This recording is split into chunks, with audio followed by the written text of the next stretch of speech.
Welcome to the Orchid Advisors and Tom Fox Law FCPA Compliance Training Series. FCPA Enforcement Actions Case Studies, the Good and the Bad. There have been a wide range of fines and penalties in FCPA enforcement over the years. The top FCPA enforcement action involved the German company Siemens that was penalized $800 million for its worldwide bribery scheme in 2008. The largest fine paid by a U.S.-based company was by Halliburton in 2009, in the amount of $579 million.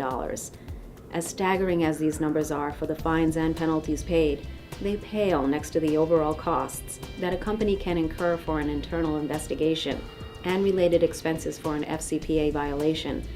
So clearly, companies need to avoid getting into FCPA hot water in the first place. The good. If, however, a company finds itself in an internal investigation regarding potential FCPA violations, there are things it can do to mitigate the damage.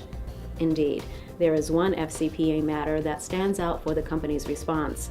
That is the Morgan Stanley matter. You won't find the name of Morgan Stanley in any FCPA enforcement action because, after thoroughly investigating the company, the Department of Justice declined to prosecute, providing Morgan Stanley with a declination to prosecute. There were specific factors listed by the DOJ on why they declined to prosecute Morgan Stanley when one of its employees, Garth Peterson, admitted that he violated the FCPA. Morgan Stanley trained Peterson on anti-corruption policies and the FCPA at least 7 times between 2002 and 2008. Morgan Stanley distributed to Peterson written training materials specifically addressing the FCPA, which Peterson maintained in his office. A Morgan Stanley compliance officer specifically informed Peterson in 2004 that employees of Yongye, a Chinese state-owned entity, were government officials for purposes of the FCPA.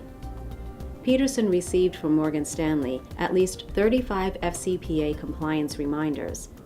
Morgan Stanley required Peterson on multiple occasions to certify his compliance with the FCPA.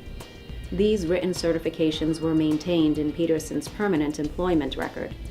Morgan Stanley required each of its employees, including Peterson, to annually certify adherence to Morgan Stanley's code of conduct.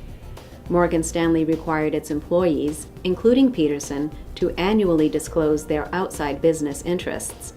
Morgan Stanley had policies to conduct due diligence on its foreign business partners, conducted due diligence on the Chinese official and Yongye before initially conducting business with them, and generally imposed an approval process for payments made in the course of its real estate investments. The bad. This past June, the DOJ announced an FCPA enforcement action against the French energy company Total. The company paid fines and penalties of $398 million, making it the 4th largest fine in the history of FCPA enforcement.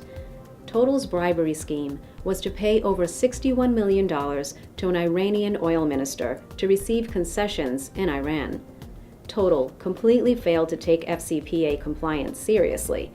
The failures of its compliance program included failure to implement adequate anti-bribery compliance policies and procedures, failure to maintain an adequate system for the selection and approval of consultants, failure to conduct adequate audits of payments to purported consultants, failure to establish a sufficiently empowered and competent corporate compliance office, failure to take reasonable steps to ensure the company's compliance and ethics program was followed, failure to regularly evaluate the effectiveness of the company's compliance and ethics program, failure to provide appropriate incentives to perform in accordance with the compliance and ethics program. Total concealed the consulting's agreements, true nature, and true participants. Total performed no due diligence concerning the named or unnamed parties to these agreements.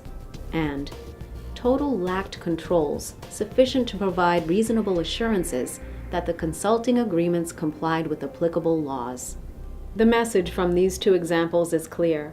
If you do not set up an effective FCPA compliance program, you will pay the price. Thank you for watching this segment of our video training series. Viewers are encouraged to seek professional advice prior to assessment implementation, or execution.